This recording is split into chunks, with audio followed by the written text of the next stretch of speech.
Hello, আসসালামু আলাইকুম। আমি হচ্ছে তোমাদের সাকিব ভাই।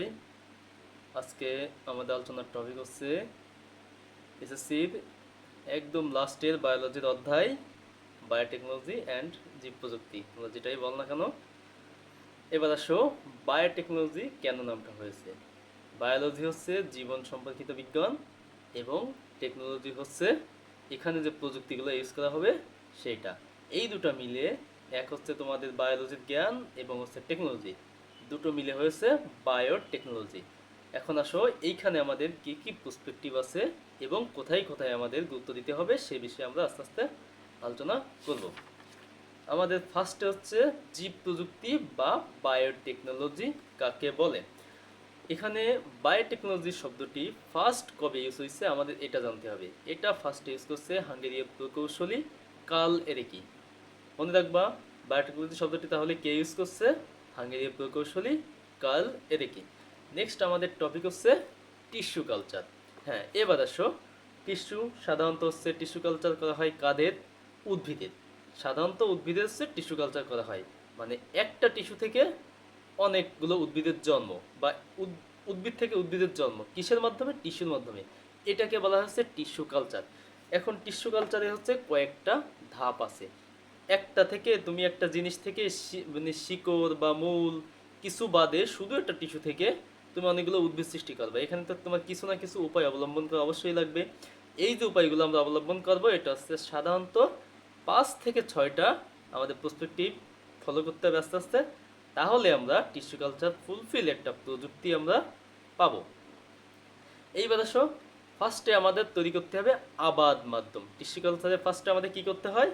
ফার্স্টে তৈরি করতে হবে আবাদ মাধ্যম। এখন এই আবাদ মাধ্যম মানে হচ্ছে তুমি একটা গাছ থেকে টিস্যু সংগ্রহ করবে, সংগ্রহ করে ওই টিস্যু থেকে অনেকগুলো চারা তৈরি করার যে প্রসেসটা ফার্স্টে তুমি যেখানে রাখবে সেইটা হচ্ছে তোমার আবাদ মাধ্যম। মানে তুমি আবাদ করবা, যেখানে তুমি ফসল ফলাবা, ফসলের জমির মতো।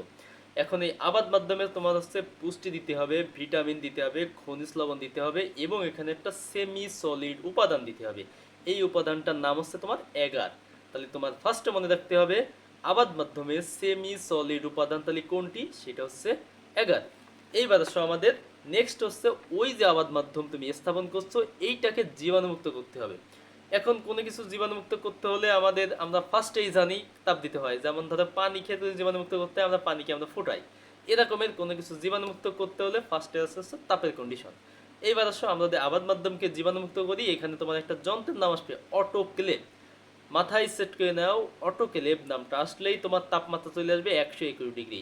মাইন্ড ইট, অটোক্লেভ মানেই হচ্ছে 121 ডিগ্রি। তোমরা এটা মনে রাখবা, যেখানে তোমরা অটোক্লেভ পাবা চোখ বুঝে তাপমাত্রা হবে 121 degree Celsius, not Kelvin, not Fahrenheit, একমাত্র সেলসিয়াস। এইবার আসো আমার, এইখানে তো শুধু তাপ দিলে হবে না, একটা নির্দিষ্ট চাপ দিতে হবে। এটা হচ্ছে 15 IB² পার ইঞ্চি। তোমার এই চাপটা দিলে হচ্ছে ওই আবাদ মাধ্যমে ওই 121 ডিগ্রি সেলসিয়াস তাপমাত্রায় মাধ্যমটা জীবাণুমুক্ত হবে। এবং এটা যখন জীবাণুমুক্ত হয়ে যাবে তখন 25 ± 2 ডিগ্রি সেলসিয়াস তাপমাত্রায় তুমি এটাকে কিছুক্ষণ রেখে দিবা। তাহলে তোমার এই আবাদ মাধ্যমটা জীবাণুমুক্ত ফুলফিল হয়ে যাবে। এইবার আসো, কতক্ষণ তুমি রেখে দিবা, ওইটা হচ্ছে তোমার 20 মিনিট রেখে দিতে হবে। এইবার আসো নেক্সট তোমার, এইখানে তুমি রেখে দেওয়ার পরে যে টিস্যুটা তুমি স্থাপন করবা, এইখানে মূল বাদে উদ্ভিদের অবয়ব কিছু কেলাস জন্ম নিবে। এই কেলাসকে বলা হয়েছে মূলহীন যে উদ্ভিদ, এটাকে বলা হচ্ছে তোমার কেলাস। এইবার তুমি মূলহীন উদ্ভিদ তো তুমি মাঠে রোপণ করতে পারবা না। এই মূলহীন উদ্ভিদটাকে তুমি হচ্ছে মূল তৈরির জন্য একটা মিডিয়ামে তুমি স্থাপন করবা, এইখান থেকে মূল গজাবে। এই মূল গজানোর পরে তুমি হচ্ছে আস্তে আস্তে এটাকে মাঠে তুমি স্থানান্তর করতে পারবা। এই যে 4-5টা প্রক্রিয়া আমরা অ্যাপ্লাই করলাম, এই টোটাল যে 5টা প্রক্রিয়া এইটা মিলে হচ্ছে আমাদের টিস্যু কালচার প্রযুক্তি। এবং মাঠ পর্যায়ে তুমি সরাসরি রোপণ করতে পারবা না। এখানে তোমার মাইন্ডে রাখতে হবে, মনে রাখতে হবে, ফার্স্টে হচ্ছে তুমি যখন টবে রোপণ করবা, ফার্স্টের দিন ধরো 1 ঘন্টা তুমি সূর্যের আলো রাখলা, নেক্সটের দিন তুমি 2 ঘন্টা রাখলা, তারপর দিন 3 ঘন্টা রাখলা। এইভাবে আস্তে আস্তে সহনীয় পর্যায়ে নিয়ে তারপরে হচ্ছে তোমার এটা রাখতে হবে। মাঠ পর্যায়ে তুমি তখন রোপণ করতে পারবা। এছাড়া তুমি যদি মাঠ পর্যায়ে রোপণ করো তাহলে তোমার উদ্ভিদটি মারা যাওয়ার সম্ভাবনা থাকবে। যেমন ধরো আমাদের একটা দেশি মুরগি কিন্তু অনেকটা শক্তিশালী হয় এবং অনেকটা ওর জীবনটা মানে অনেকটা শক্তিশালী, যেমন কই মাছের প্রাণ বলি। কিন্তু একটা ব্রয়লার মুরগি একটু ঠান্ডা লাগলে একটু গরম লাগলে হুট করে মারা যায়। যেমন তাদের টিস্যু কালচারটা তোমার সরাসরি হাঁটি থেকে মানে বীজ থেকে তোমার এই গাছগুলো আসতেছে না, এটা হচ্ছে একটা অঙ্গ থেকে আমি কৃত্রিমভাবে উদ্ভিদ তৈরি করতেছি। মানে এটা মনে করবা যে একটা ব্রয়লারের বাচ্চা, এটা তুমি সরাসরি মাঠ পর্যায়ে রোপণ করলে এটা জীবনী শক্তি কমে যাবে এবং এটা মারা যাওয়ার সম্ভাবনা তীব্র থাকবে।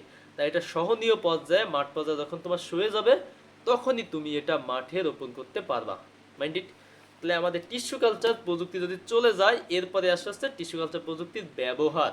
ধরো যে গাছে তোমার বীজ হয় না বা যে গাছে তোমার মানে ফার্টিলিটি রেট কম, সেখানে আমাদের টিস্যু কালচার প্রয়োজন পড়ে।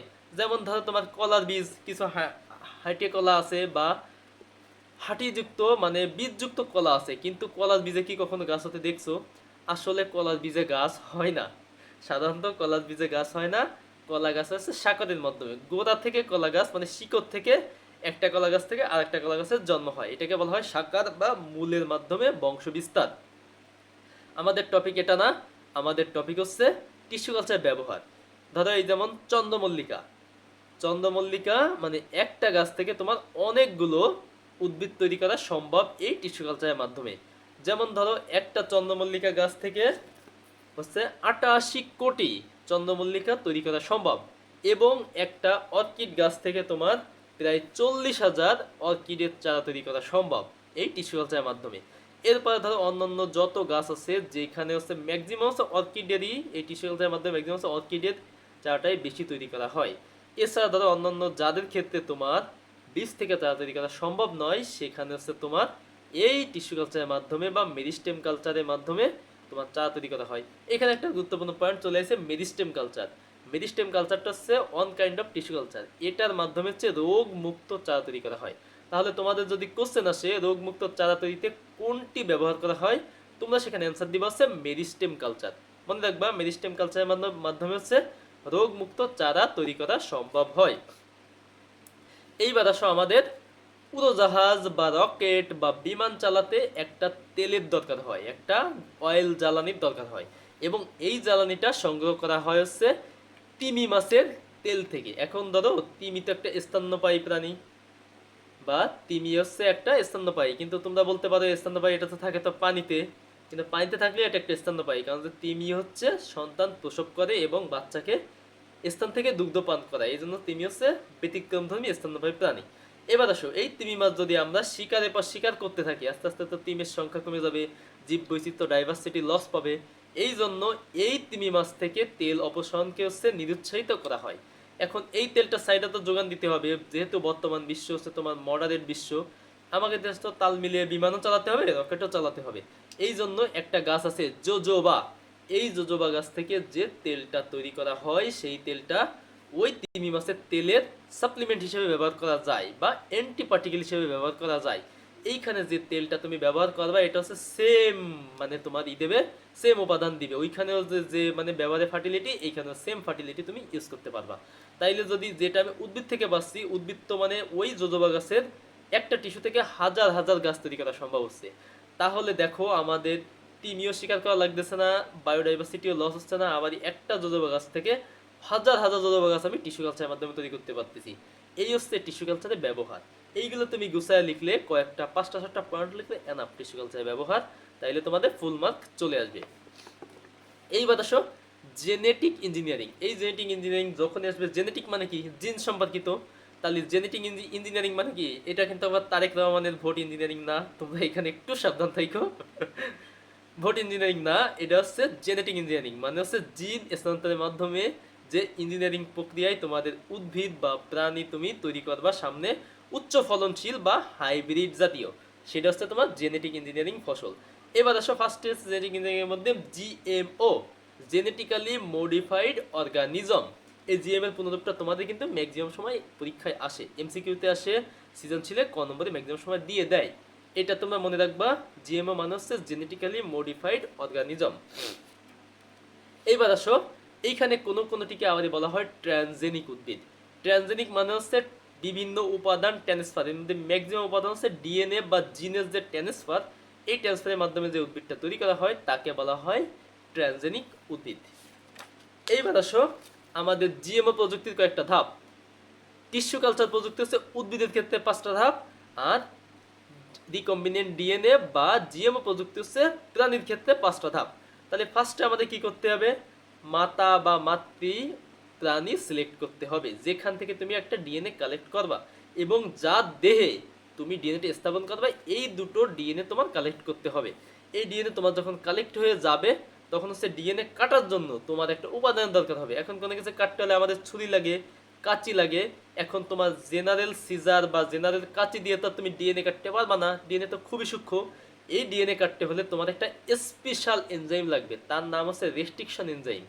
এই রেস্ট্রিকশন এনজাইমকে বলা হয় তোমার এন্ডোনিউক্লিয়েজ বা মলিকুলার সিজার বা বায়োলজিক্যাল নাইফ। কয়েকটা নাম, যে কোনো নামে তোমার আসতে পারে, এটা মনে রাখবা।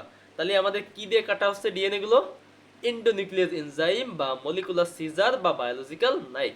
এইবার আসো ডিএনএ আমি কেটে ফেলাইছি, যেটুকু হচ্ছে দাতা কোষের ডিএনএ এবং হচ্ছে গ্রহিতা কোষের ডিএনএ আমি কেটে আলাদা করে ফেলাইছি। এখন তো দুটোকে আমার জোড়া লাগাতে হবে। কি দিয়ে জোড়া লাগাবো, নিশ্চয় আঠা দিয়ে। এখন এই আঠা তুমি সাধারণত জুতার আঠা বা এমনি আঠা দিয়ে তো তুমি ডিএনএ লাগাতে পারবে না, ডিএনএ লাগানোর জন্য একটা স্পেশাল আঠা লাগবে। এই আঠাটার নাম হচ্ছে তোমার লাইগেজ এনজাইম। কি এনজাইম, লাইগেজ এনজাইম। তাহলে তোমার জোড়া লাগানোর বা সিমেন্টিং এজেন্ট হিসেবে কোনটি কাজ করে, সেটা হচ্ছে তোমার লাইগেজ এনজাইম। এখন তুমি যখন লাইগেজ এনজাইম দিয়ে জোড়া লাগাবা, এই পর্যায়ে তোমার একটা নতুন একটা ডিএনএ, ধরো দাতা ডিএনএর বৈশিষ্ট্য এবং উদ্ভিদ ডিএনএ মানে যেটা গ্রহিতা ডিএনএ, দুটোর বৈশিষ্ট্য মিলে তুমি নতুন একটা ডিএনএ পাইছো। এখন এই একটা ডিএনএ থেকে তো তোমার মেলাগুলো প্রাণী বা একটা হাইব্রিড তৈরি করা সম্ভব হবে না, নিশ্চয় অনেকগুলো লাগবে।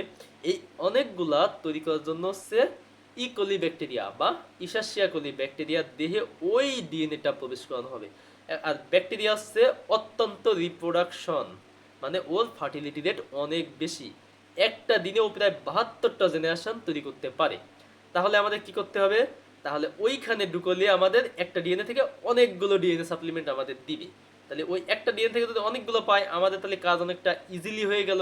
এইভাবে হচ্ছে রিকম্বিনেন্ট ডিএনএ তোমার তৈরি করা হয়, এবং এই রিকম্বিনেন্ট ডিএনএ থেকে হচ্ছে তোমার আমাদের যে উদ্ভিদ আছে বা যে নতুন যে আমি হাইব্রিড প্ল্যান্টটা তৈরি করবো, উচ্চ ফলনশীল ছাগল, উচ্চ ফলনশীল ভেড়া, পশমযুক্ত ভেড়া, উচ্চ ফলনশীল বা আমিষযুক্ত হচ্ছে গরুর দুধ বা মাছ বা চিকিৎসা ক্ষেত্রে আমি যেখানেই ব্যবহার করি না কেন এই জিএমও প্রযুক্তি আমার ব্যবহৃত হবে। জেনেটিক্যালি মডিফাইড অর্গানিজম বা নতুন যে হাইব্রিড বা ট্রান্সজেনিক প্রাণীটা আসবে এইটা আমার ইউজ হবে।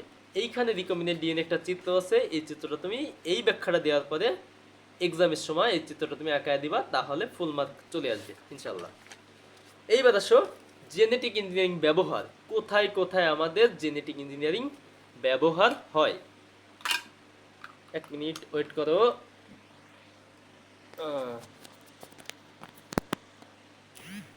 এইবার আসো কোথায় কোথায় আমাদের ব্যবহার হয়। ফার্স্টে আসো আমাদের শস্য উৎপাদনে। এবার আসো ব্যাসিলাস থুরিনজিনেসিস বা তোমরা শুনছো বিটি বেগুন, বিটি কটন, এই বিটির পূর্ণরূপ অনেকে আবার আমরা জানি না। এই বিটির পূর্ণরূপ হচ্ছে ব্যাসিলাস থুরিনজিনেসিস। এই ব্যাসিলাস থুরিনজিনেসিস যেখানে প্রয়োগ করা হয় সেখানে জীবাণু বাঁচতে পারে না বা আগাছা নাশক হিসেবে এটা ব্যবহার করা হয়। বাংলাদেশে ফার্স্টে যে ফসলটা চাষ করা হয় সেটা হচ্ছে বিটি ব্রিনজাল বা বাংলায় বলা হয় বিটি বেগুন। এটা কয়েকজন কৃষকের মাঝে ফার্স্টে দান করা হয় এবং তারা এটা চাষ করে। এছাড়া অন্যান্য উপাদানের মধ্যে রয়েছে বিটি কটন। বিটি কটন মানে হচ্ছে তুলা। এইবার আসো পিআরএসবি পাপিয়া রিংস্পট ভাইরাস, মানে ভাইরাস মুক্ত যে উদ্ভিদগুলা বা যে প্রাণীগুলা তৈরি করা হয় সেটা হচ্ছে শস্য। তো সাধারণত উদ্ভিদের মধ্যে উদ্ভিদের যেটা তৈরি করা হয় সেটা হচ্ছে শস্য উৎপাদনে ব্যবহার করা হয়। নেক্সটে আসো আমাদের হচ্ছে এই যে সুপার রাইস। সুপার রাইস মানে কি, সুপার মানে বুঝতেছে যে আমাদের সুপার শপ, অনেক মাল জিনিসের যে সমারোহ তাকে বলা হয়েছে সুপার শপ। এখন তো আমাদের সুপার শপ না বলছে সুপার রাইস, মানে একটা চালে ভিটামিন থাকবে, খনিজ লবণ থাকবে, আয়রন থাকবে, বিভিন্ন উপাদান সমৃদ্ধ যে চালটা তাকে বলা হয় সুপার রাইস। সাধারণত চালে আমাদের যে ধরো আমাদের যে ভিটামিনের অভাব হলে আমাদের রাতকানা রোগ দেখা দেয়। এখন ভিটামিন এ তো আমরা স্বাভাবিকভাবে আবারই বিভিন্ন উৎস থেকে খেয়ে থাকি। এখন ধরো আমাদের দৈনন্দিন জীবনে আমরা ভাত খাই প্রতিদিন। এখন যদি আমরা ওই মানে প্রতিদিন যদি ওই একটা একটা চালের মধ্যে যদি আমাদের ভিটামিন এ থাকে, এ যুক্ত আমরা চাল খাই, তাহলে তো আমাদের রাতকানা রোগ আর দেখা দেবে না, কারণ আমরা প্রতিদিন ভিটামিন এ খাচ্ছি। এই জন্য বিজ্ঞানীরা গবেষণা করে চালের মধ্যে ভিটামিন এ সমৃদ্ধ চাল উৎপাদন করতে সম্ভব হয়েছে, যাকে বলা হয় সুপার রাইস। এখন আস্তে আস্তে তৈরি করা হচ্ছে সুপার রাইস 2, যেটার মধ্যে থাকবে হচ্ছে তোমার আয়রন এবং অন্যান্য ভিটামিন উপাদান, যা অদূর ভবিষ্যতে তৈরি হয়ে যাবে আশা করা যাচ্ছে। এইবার আসো তোমার প্রাণীর ক্ষেত্রে। প্রাণীর ক্ষেত্রে হচ্ছে আমাদের ধরো গরু, ছাগল, হাঁস, মুরগি যত প্রাণী আছে, এদের প্রাণীর ক্ষেত্রে হচ্ছে আমাদের হচ্ছে উচ্চ ফলনশীল বা উচ্চ আমিষ কিভাবে তৈরি করব, এটা হচ্ছে আমাদের ফার্স্টে নজর দেওয়া থাকে। এইখানে প্রাণীর ক্ষেত্রে একটা জিন মানে স্থানান্তর করা হয়, সেটা হচ্ছে প্রোটিন সি জিন। ধরো আমাদের সাধারণত একটা দেশি গরুতে বা দেশি গাভীতে মাংস হয় 100 থেকে 150 কেজি, আর একটা তোমার হাইব্রিড একটা গরুতে মাংস হয় হচ্ছে তোমার প্রায় 5 মণ 7 মণ প্লাস। তাহলে এত মাংস এত উৎপাদিত হচ্ছে, বা কোনো কোনো বাফেলো মোষে ওজন হয় 1000 কেজি, 1200 কেজি। এত মাংস কিভাবে তোমার তৈরি হচ্ছে, মাথায় কি প্রশ্ন আসে না? অবশ্যই প্রশ্ন আসে। এত মাংস তৈরি হওয়ার একটা কারণই হচ্ছে এই সমস্ত প্রাণী হচ্ছে ট্রানজেনিক প্রাণী বা হাইব্রিড প্রাণী। এদের দেহে প্রোটিন সি জিন স্থানান্তর করা হয়েছে। এই প্রোটিন সি জিনের কাজ হচ্ছে তোমার আমিষের পরিমাণ বৃদ্ধি করা। তাহলে আমাদের যে মাংসের পরিমাণ বৃদ্ধি করা বা আমিষের পরিমাণ বৃদ্ধি করার জন্য আমরা কোন জিনটা স্থাপন করব? প্রোটিন সি জিন। এইবার আসো ভেড়া। অস্ট্রেলিয়ায় ভেড়া পালন একটা গুরুত্বপূর্ণ এবং হচ্ছে ইকোনমিক্যালি স্টেবল একটা পেশা।